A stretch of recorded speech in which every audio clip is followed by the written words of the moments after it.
Witam Państwa, nazywam się Ewa Gierula, jestem dyplomowanym dietetykiem holistycznym i psychodietetykiem, a także autorką książek Poradnika Zdrowe Dzieci, książki popularno-naukowej Żywność a zdrowie człowieka, a także książki kucharskiej i poradnika Zdrowa Rodzina.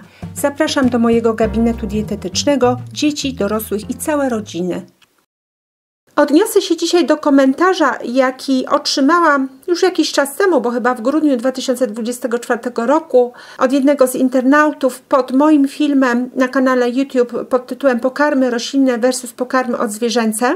Dlatego, że ten komentarz spowodował, że przyszło mi do głowy wiele kwestii, które gdzieś kiedyś zawsze chciałam przekazać i myślę, że to jest dobra sposobność, żeby przekazać. Dodam tylko jeszcze, że w samym filmie przekazałam taką informację, że czasami nadmiar białek może być szkodliwy, może generować pewne problemy zdrowotne, bo właśnie do tego wątku odniósł się internauta. I teraz Państwu przeczytam ten jego komentarz. Ja później odpisałam na ten komentarz, potem on się jeszcze raz wypowiedział i ja jeszcze raz, więc mogą Państwo sobie tam zerknąć i dokładnie poczytać tę naszą wymianę zdań. Natomiast ja przeczytam tylko ten pierwszy komentarz po to, żeby zrobić jakieś wprowadzenie do tematu.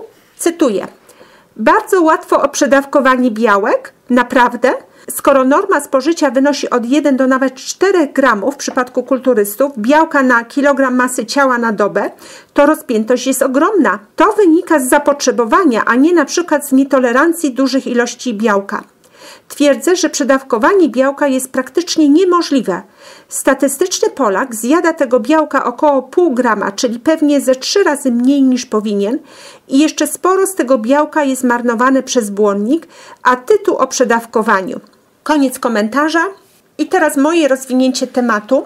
I tak naprawdę nie będę dzisiaj mówić o samym białku. Jest to tylko pretekst do całkiem innej dyskusji, ale to białko tutaj, powiedzmy, czy ono jest potrzebne, czy nie, czy można je przedawkować, czy nie, jest takim dobrym podkładem pod temat, który tak naprawdę chcę rozwinąć. A więc przede wszystkim to, co dostrzegam już od kilku lat, problem w dyskusji publicznej, w której biorą udział i dietetycy, czasami lekarze i pacjenci, to jest popadanie w skrajności, jeśli chodzi o dietoterapię. Skrajności typu, że należy spożywać tylko pokarmy odzwierzęce i taką tezę propagują niektórzy dietetycy, a z drugiej strony to, że do pełnego szczęścia wystarczą tylko rośliny. I to też się zdarza niektórym dietetykom, a nawet lekarzom, żeby propagować takie tezy. I skąd one się biorą? Przecież to nie są przypadkowi ludzie, bo często właśnie te tezy głoszone są przez ludzi, którzy mają sporą wiedzę na temat odżywiania się człowieka, na temat zdrowego odżywiania się itd. I to, co mówią, mówią z wielką powagą. Nie są to wypowiedzi, które przychodzą do głowy pod wpływem chwilowych emocji. Jest to ich ugruntowane stanowisko. Więc tutaj jest drugi jeszcze problem, który łączy się z tym pierwszym i który zauważam od dłuższego czasu, a mianowicie mało kto chyba dostrzega fakt, że dietoterapia może mieć działanie tylko objawowe. Tak jak krytykujemy nieraz farmakologię i rzeczywiście jest to namacalne, że leki farmakologiczne przede wszystkim niwelują objawy choroby, a tak naprawdę nie usuwają jej przyczyn i tak naprawdę nigdy nie doprowadzają do pełnego wyzdrowienia człowieka. I jest to dosyć łatwo zauważalne już przez coraz większą część społeczeństwa. To jeśli chodzi o dietoterapię, tutaj nikt nad tym się nie zastanawia. I wydaje mi się, że wiele osób mogłoby to dostrzec, tylko trzeba się chwileczkę nad tym pochylić, że dieta może mieć bardzo mocne działanie i to takie pozytywne, które powoduje, że dotychczasowe dolegliwości po wprowadzeniu stosownych zmian dietoterapeutycznych, polegających zazwyczaj na tym, że coś eliminujemy z naszej diety i czasami bardzo radykalnie, że te objawy znikają i człowiek czuje się dużo lepiej i to przez wiele tygodni, a czasami i miesięcy. Ale pytanie, czy takie działanie dietoterapii, które daje nam efekt objawowy, ma coś wspólnego z prawdziwym uzdrawianiem organizmu człowieka? I tak, i nie. To zależy. Może zacznę od tego, na czym polega prawdziwie uzdrawiające działanie dietoterapeutyczne czy dietetyczne, szerzej rzecz ujmując. W moim przekonaniu podstawą jest tutaj jakość żywności. Podstawą jest to, abyśmy wyszli ze zwykłych sklepów spożywczych i przekierowali swoją uwagę na prawdziwą żywność, jaką są niedotknięte przez przemysł spożywczy naturalne pokarmy, wytwarzane w małych gospodarstwach rolnych, prowadzonych zgodnie z naturą. Czyli wszystko to, co zostało wytworzone w takich miejscach, a nie na wielką skalę. Tu nie chodzi tylko o żywność wysoko przetworzoną. Tu chodzi nawet o żywność nieprzetworzoną, typu warzywa, owoce, mięso, jajka, które zostały wytworzone na wielką skalę. Tego rodzaju żywność nie będzie miała działania uzdrawiającego. Ona ma w sobie bardzo duże obciążenia. I jeżeli teraz nie zrobimy tego podstawowego, prawdziwie uzdrawiającego zabiegu, jakim jest zmiana jakości tego, co spożywamy, na dłuższą metę nie będziemy mieli pełnego zdrowia. Będziemy może robić jakieś zabiegi dietoterapeutyczne typu eliminacja pewnych pokarmów z diety czy produktów spożywczych i będą efekty, ale choroba jak bumerang będzie powracać. I mówię to na podstawie mojego doświadczenia zawodowego, doświadczenia pracy z pacjentami. Najczęściej do mnie trafiają ludzie, którzy są już po jakichś doświadczeniach z dietą, z tak zwaną medycyną alternatywną, którzy już sporo robili. Na przykład kurowali się suplementami, robili jakieś wykluczenia typu wykluczenia glutenu, nabiału z diety, a mimo wszystko przychodzą do mnie nadal z pierwotną chorobą albo z jeszcze gorszym stanem zdrowia po jakimś czasie, z jeszcze bardziej rozregulowanym organizmem. Pomimo, że te zabiegi dietetyczne, dietoterapeutyczne gdzieś tam w przeszłości dawały chwilową ulgę. I teraz pytanie, czy te zabiegi dietoterapeutyczne, powiedzmy takie, jakie zrobił tutaj ten internauta, bo z dalszych jego wypowiedzi wynika, że on w ogóle nie je roślin. Jakakolwiek ilość błonnika szkodzi mu. On się znowu źle czuje. Więc czy jego zabieg dietoterapeutyczny ma uzasadnienie? Oczywiście, że tak. Dlatego, że jego organizm jest już tak zniszczony, że on nie jest w stanie przyjmować pokarmów roślinnych i jeżeli by je przyjmował, doprowadziłoby to do dalszych uszkodzeń. Czy jego organizm jest w jakimś sensie niepełnosprawny? Czy trwale? Tego nie wiem. Myślę, że niekoniecznie. I podam Państwu inne takie przykłady uszkodzeń organizmu, gdzie przestajemy tolerować elementy środowiska, które są naturalne i które zawsze występowały w otoczeniu człowieka. Czyli na przykład pokarmy roślinne, czy powiedzmy mleko przestajemy tolerować. I tu mówię o mleku takim prawdziwym, prosto od krowy. Nie wszyscy będą go od razu tolerować. Nie mówię o mleku ze sklepu, bo to w ogóle nie podlega tutaj dyskusji. Natomiast mówię o elementach naturalnych w środowisku. Inny przykład, światło słoneczne. Są osoby, które jeżeli wyjdą na światło słoneczne, to dostają wysypki. I w związku z tym unikają światła słonecznego. I co się dzieje? Nie mają objawów wysypki, ale stan ich zdrowia pogarsza się z roku na rok. Są coraz słabsi, coraz mniej odporni, dlatego że nie mają kontaktu ze słońcem. Ostatecznie słońce jest podstawą życia. Gdyby nie słońce, nie byłoby nas na ziemi. Więc proszę zobaczyć, do jakiego paradoksu dochodzi. Przestajemy jeść pokarmy roślinne, ukrywamy się przed słońcem. Inny przykład. Unikamy zwierząt, bo źle reagujemy na sieć zwierząt. Unikamy pyłków naturalnie występujących w okresie wiosny, lata w naszym otoczeniu, bo przestajemy je tolerować. I zbyt pochopnie wyciągamy wnioski, że rośliny nam szkodzą, że słońce nam szkodzi, że sieć zwierząt nam szkodzi, pierze nam szkodzi i tak dalej. To są tylko takie tymczasowe wyzwalacze, które się uruchamiają dlatego, że mamy w pewien sposób uszkodzone organizmy. A co uszkadza te organizmy?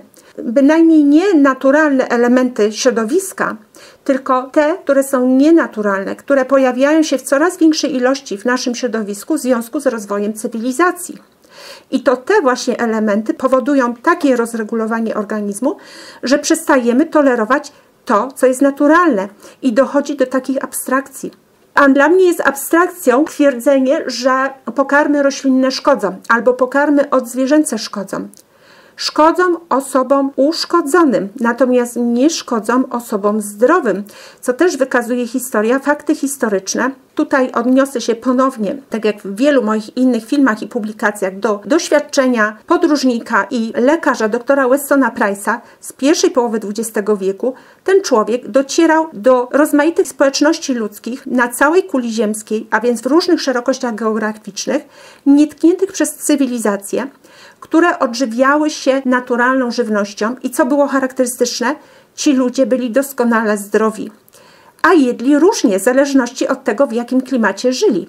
Czasami jedli sporo białka zwierzęcego i mało roślin, na przykład Eskimosi, ale te rośliny tam były. Nie było diety, w której nie byłoby żadnego elementu roślinnego. Były społeczności, które jadły więcej pokarmów roślinnych, na przykład gdzieś w tropikach, gdzie było pełno słodkich owoców, różnych warzyw. To zależało oczywiście od miejsca. Były też społeczności, które miały bardzo zrównoważoną dietę, jeśli chodzi o proporcje pokarmów odzwierzęcych i roślinnych. Wszędzie, niezależnie jaka ta dieta była to dieta naturalna i ludzie ci fantastycznie funkcjonowali. Czyli twierdzenie, że rośliny nie są pokarmem dla człowieka, czy że pokarmy odzwierzęce powodują choroby, te twierdzenia nie mają racji bytu.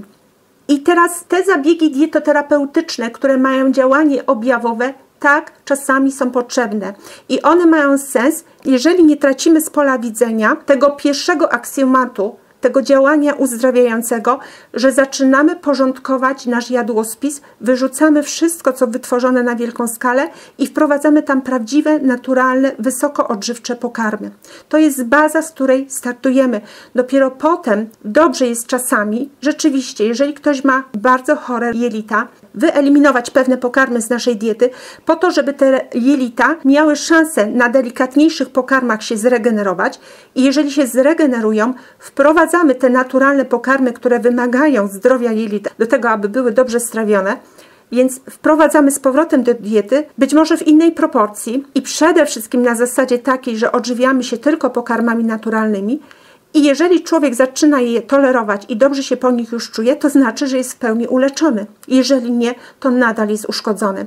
Być może, że w niektórych przypadkach będzie tak, że do końca życia to uszkodzenie będzie trwało, nie będzie można z niego z jakichś względów wyjść. Być może ze względów pozadietetycznych, bo tutaj są jeszcze czynniki pozadietetyczne, które rozregulowują nam tak organizm, że nie będziemy, powiedzmy, w stanie normalnie trawić pokarmów roślinnych, no na przykład jakieś substancje chemiczne, które dostają się do przewodu pokarmowego. I być może tak będzie do końca życia, ale umówmy się, to nie jest pełne zdrowie.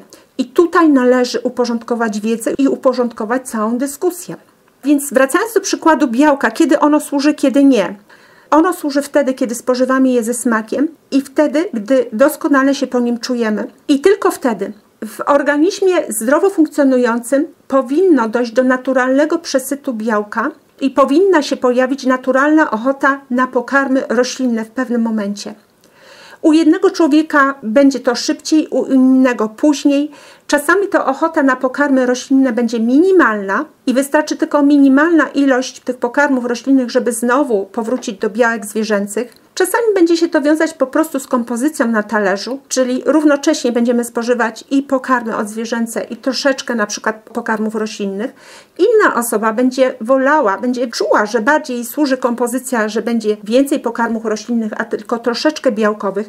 To wszystko zależy od naszego stanu fizjologicznego, stanu zdrowotnego, wieku, aktywności fizycznej i wielu innych czynników. Na przykład takiej prozaicznej rzeczy jak stan wyspania się. Jeżeli będziemy niewyspani, to bardziej będzie nas ciągnąć na pokarmy roślinne i one rzeczywiście wtedy będą nam bardziej służyć, szczególnie cukry proste i tak dalej. Natomiast są przypadki, gdzie absolutnie białko zwierzęce, nawet jeżeli smakuje, niestety pogłębia objawy i to takie groźne objawy. Podaję przykład z mojej pracy z pacjentami. Pacjenci chorujący na reumatoidalne zapalenie stawów. Jest to choroba autoimmunologiczna, której jedną z cech charakterystycznych jest wysoki poziom przeciwciał i ogromny ból w stawach, który fluktuuje, to znaczy czasami jest silniejszy, obezwładniający, czasami słabszy. Więc tutaj zauważyłam, że zbyt duża ilość białka nasila ten ból, a jedna pacjentka opowiedziała mi swoje doświadczenia z przeszłości, zanim się do mnie zwróciła z tą chorobą, że całkowicie jej ból ustąpił, co jest niebywałe w tej chorobie, w czasie, gdy przeszła na dietę dr Ewy Dąbrowskiej na 2 tygodnie. Z tym, że ta dieta to jest dieta typowo wegańska. I cóż z tego, że ona się świetnie czuła, jak była z drugiej strony coraz bardziej osłabiona. Ta dieta to jest post, to nie jest dieta długodystansowa, co zresztą sama autorka diety, pani dr Ewa Dąbrowska, mówi otwarcie. Także to nie jest rozwiązanie, to może chwilowo dać ulgę. Dietoterapia jest sztuką. Nie ma stałej recepty dla wszystkich osób chorych na reumatoidalne zapalenie stawów. Dla każdego trzeba dostosować taką ilość białka i taką ilość czy częstotliwość postów wegańskich, przy jakich będzie najlepiej funkcjonował i się regenerował organizm. To jest rzecz bardzo indywidualna. Z drugiej strony mam pacjentów z tragicznie zdegenerowanymi jelitami, u których nawet wypicie wody powoduje objawy. Więc wydawałoby się, że ci pacjenci nie powinni nic jeść, żeby nic nie czuć. I rzeczywiście u tych pacjentów jest już taki wtórny objaw psychologiczny, mianowicie niechęć do jedzenia. I to jest dosyć groźne. Niechęć ta wynika z tego, że cokolwiek nie zjedzą, no a w szczególności jeżeli zjedzą pokarmy roślinne, to mają bóle jelit. I w tych przypadkach oczywiście nie robię tego z rozpędu i nigdy nie przepisałam nikomu takiej diety już na pierwszych konsultacjach, tylko dochodzimy do tego metodą prób i błędów każdorazowo, bo jestem bardzo ostrożna w eliminowaniu pokarmów z diety, dlatego że zbyt pochopne eliminowanie też nie jest dobre, zawsze ma swoją cenę. Tak jak mówiłam, to jest działanie objawowe i tak jak leki działają objawowo i mają swoje skutki uboczne, tak samo eliminacja pewnych pokarmów z diety może mieć swoje skutki uboczne. I tutaj jest naprawdę wielką sztuką, kwestią intuicji, obserwacji, prób i błędów to, żeby dobrać właściwą dietę, taką optymalną, na której z jednej strony będziemy obniżać niewygodne, nieprzyjemne objawy, a z drugiej strony będziemy wzmacniać organizm. I u tych pacjentów chwilowo jestem w stanie dopuścić nawet taką dietę, jak dieta oparta wyłącznie na mięsie, różnego rodzaju wysokogatunkowym mięsie, przygotowanym w różnych postaciach i bezbłonnikowych sokach z warzyw. I to wszystko. Więc to jest już taka bardzo ostateczna dieta, która rzeczywiście może przynieść efekty. Ale to też nie jest dieta docelowa, długodystansowa. I trzeba tutaj stale monitorować pacjenta, żeby nie wyrządzić mu krzywdy. Więc jak widzą Państwo, rozwiązania są różne, a tak właściwie rzecz ujmując są bardzo trudne. I nie ma uniwersalnych i pewnych rozwiązań, natomiast szansa na poprawę stanu zdrowia, nie tylko na zasadzie złagodzenia objawów, ale autentycznie szansa na wzmocnienie całego organizmu każdego pacjenta jest bardzo duża przy umiejętnym podejściu, co objawia się tym, że ten pacjent ogólnie zaczyna mniej chorować i zapada na przykład mniej na infekcje. No a przy okazji wychodzimy z tej głównej, najpoważniejszej choroby, tylko oczywiście w dłuższym okresie czasu.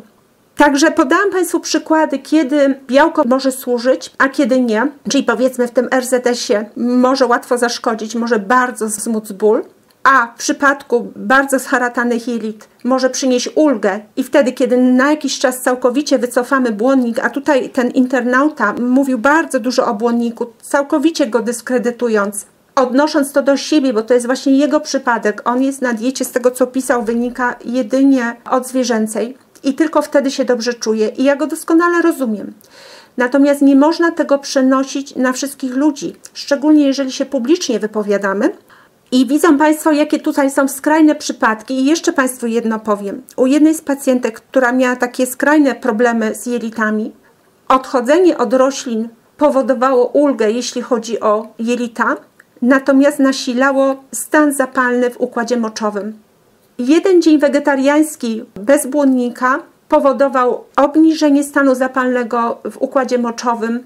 No i był w miarę łagodnym rozwiązaniem dla jelit, ale też umówmy się, w zasadzie to była dieta płynna, bezbłonnikowa i bez białka zwierzęcego. To jest post. Nie możemy tego dłużej kontynuować. Można sobie to na dzień, na 3 dni wprowadzić. Góra tydzień. Ale długookresowo stanowczo nie. I proszę zobaczyć w obrębie jednego człowieka, jak musimy manewrować. Także to jest bardzo skomplikowane i żeby na ten temat się wypowiadać rzeczywiście kompetentnie, należy mieć nie tylko doświadczenie z samym sobą, ale również doświadczenie kliniczne, czyli w pracy z pacjentami. I na zakończenie Państwu przeczytam cytat z mojej odpowiedzi, to jest tylko fragment, całość tutaj tej rozmowy z tym internautą, wymiany komentarzy, to Państwo sobie już mogą do tego dojść, natomiast ja przeczytam fragment jednej z moich odpowiedzi. Jeśli chodzi o Pana organizm, jeśli szkodzi Panu błonnik, zdecydowanie należy go odstawić, przynajmniej na czas pełnej regeneracji organizmu, a potem ewentualnie zastanowić się, co dalej. Rzecz w tym, że każdy organizm inaczej reaguje i jest w inny sposób uszkodzony, a więc zalecenia zawsze powinny być zindywidualizowane. Co więcej, powinny być zmieniane w czasie na podstawie obserwacji reakcji organizmu i zmienności upodobań smakowych. Jeśli udzielamy porad publicznie, nie możemy wypowiadać się jedynie na podstawie własnego przypadku. Niestety nie ma wskazówek uniwersalnych. za wyjątkiem paru aksjomatów, takich jak to, że produkty spożywcze powinniśmy eliminować z naszej diety i zastępować je naturalnymi pokarmami.